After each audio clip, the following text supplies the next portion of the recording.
Nagbabalik po dito sa Cayetano in Action with Boy Abunda, Alan Piapik. Tayo tayo. Ilan sa inyo mananalo ng 10,000, 5,000, 3,000, and 2,000 pesos?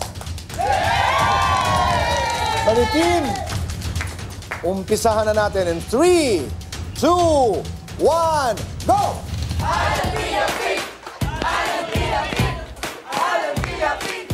Alan Piapik! Alan Piapik!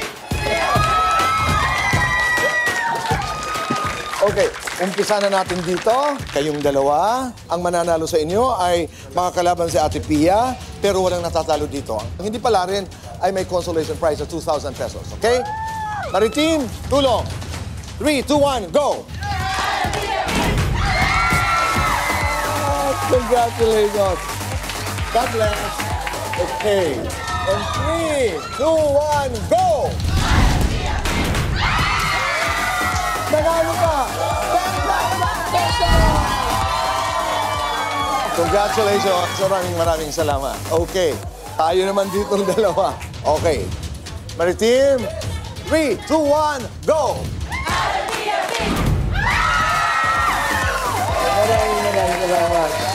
Handa ka na ba? Okay. Ngayon si Kuya Alan ang iyong makakaharap. 3, 2, 1, go! Pero hindi nagkakapit dyan. May pagkakataong ka pa Pag rin. napunta pa rin sa puting linya, Magpaikot. 10,000 pa rin. Ayun. Okay. Ready ka na? Go!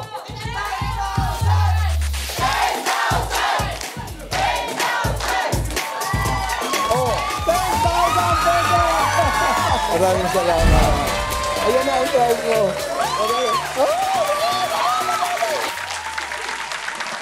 Ngayon naman lahat ay bibigyan ng regalo ng Cayetano in Action. Meron tayong ensaymada mula sa La Luna at maraming salamat sa JC Premier.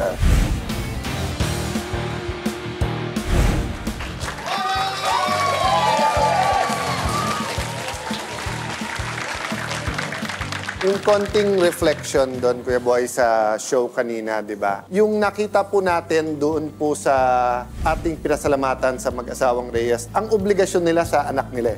Hindi naman sa anak nung iba. They went more than the extra mile, no?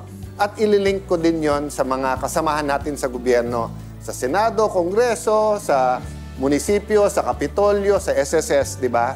Na sometimes, yes, may mga regulasyon, etc. But you can go the extra mile. Sabi nga ni ate, dun sa regulation ng PSA, hindi siya pwedeng kumuha ng death or birth or marriage. Pero, pwede yung taga-SSS sana or at least in-attempt niya na tawagan, no? Ako doon naman ako magko-comment tungkol dun sa case-to-face, no? Malalim ang paniniwala ko na pag tayo madali sa atin magbitaw ng masasakit na salita, kabaliktaran ng effect no, napakatagal magkaayusan. So, let's be careful with our words. Ako simple lamang, count our blessings. Ang dami nating natututunan. Kayo po, ano ang inyong natutunan ngayong gabi? Maraming salamat. So hanggang sa susunod natin pagsama-sama, papaalala ko sa inyong laging sinasabi ng aming ama, the late Senator Rene Cayetano, huwag magpaapi, alamin ang batas. Kung may legal na kaalaman, mas mailalaban ang ating karapatan. Doon tayo sa tama dahil sa batas. Wala tayong kawalan. Maraming salamat. Kita-kita tayo muli next week. Dito lamang sa ating paboritong programang...